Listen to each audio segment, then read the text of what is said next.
Hej, og velkommen til mit yndlingsspot her i skoven. Og jeg tror, at jeg skal sidde lidt anderledes her. Det har været efterårsferie, i hvert fald hos mig. Og jeg er i fuld sving i klinikken igen, og det er mega fedt. Og nu er jeg lige ude på min daglige gåtur. Så tænkte jeg, at jeg kan lige fortælle lidt om, hvad der foregår hos mig lige for tiden. Og der foregår jo altid en hel masse.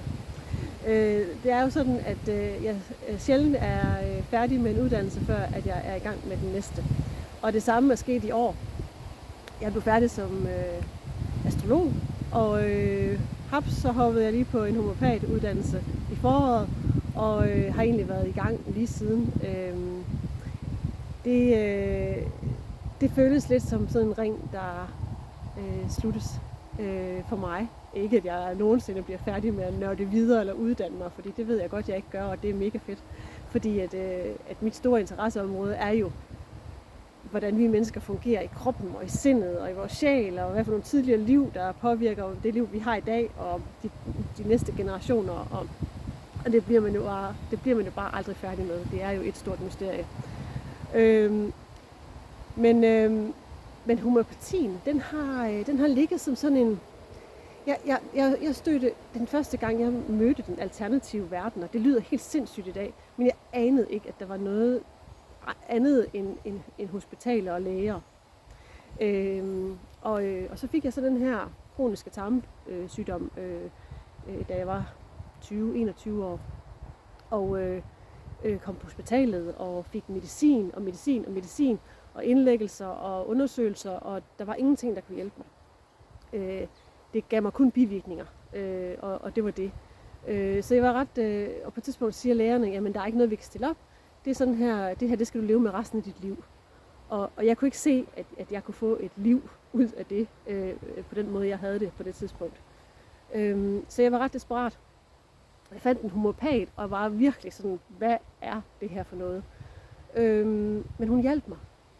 Hun hjalp mig til at få ro i det der tarmsystem, så jeg kunne leve et liv. Hun helbredte mig ikke, men hun hjalp mig til ligesom at kunne få noget energi igen og få noget ro på det, og så det ikke kom alle de her udbrud. Og det lærede sig hos mig. Så da jeg på et tidspunkt finder ud af, at jeg skal ikke være lærer, så havde jeg jo nogle år, hvor jeg ikke vidste, hvilken vej jeg skulle. Men på et tidspunkt møder jeg kropsterapien og starter på den uddannelse. Og blev jo kropsterapeut, og så er jeg blevet kinesiolog, og så er jeg blevet astrolog, og alt muligt andet også, som har været mega spændende. Homøopatien har ligget som sådan en, jeg har vidst, at det er en 4-årig uddannelse. Den er i England, og med mit liv og med hjemmeboende børn og sådan noget, så har jeg ikke sådan tænkt, at det var en mulighed for mig på det her tidspunkt i mit liv. Og nu åbnede sig her i foråret en mulighed, fordi der er en dansk homøopat, en af de bedste homøopater i min optik, Mette Mitchell. Hun udbød en uddannelse inden for homøopati, som hedder Narayani-midlerne. Og Narayani-midlerne er et system, som bygger på den klassiske homøopati, hvor man tager enkelte midler og laver dem til kombinationsmidler.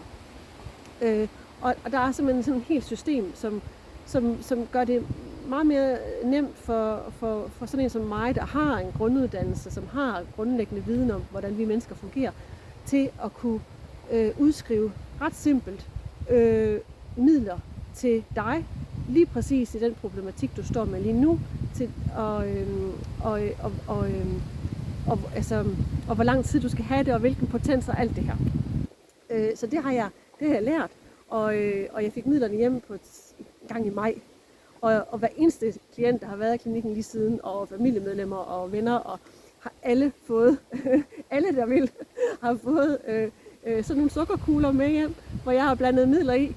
Altså sådan helt heksekunstagtigt, jeg står og pikser. Og det virker bare. Og det er mega fedt.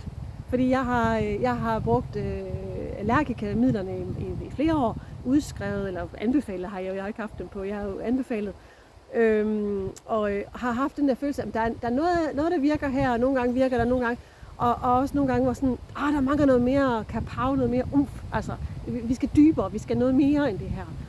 Og det kan det her. Altså det har meget højere potenser, det kan gå meget dybere, det kan virkelig, virkelig hjælpe.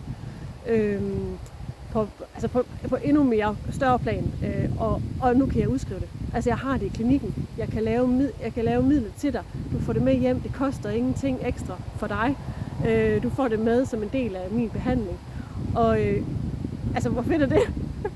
Og nu har jeg jo tilmeldt mig med det udbyder noget mere homeopatisk uddannelse her i foråret, og jeg har allerede købt bøgerne hjem, og har stort set også fået læst dem alle sammen næsten. Altså jeg nørder i det her homøopati. Lige nu er det der fylder allermest for mig. Fordi jeg synes bare, altså den der kombination af kropsterapi og så et homøopatisk lægemiddel. Wow! Altså det er bare, det går op i en større enhed, og jeg er helt op at køre over, at det faktisk kan lade sig gøre, at jeg kan give det til dig. Og til alle dem, der kommer min vej, og som spørger om min hjælp. Altså, wow! Så ja. Altså det var bare lige det, jeg ville fortælle dig i dag. Og så håber jeg, at du får en fantastisk dejlig efterårsdag. Altså jeg sidder herude, det er sindssygt smukt. Altså bladene og træerne, og jeg har lige åbnet jakken, fordi det er faktisk vældig lunt. Så rigtig dejlig dag til dig, og rigtig skøn uge. Vi ses. Hej.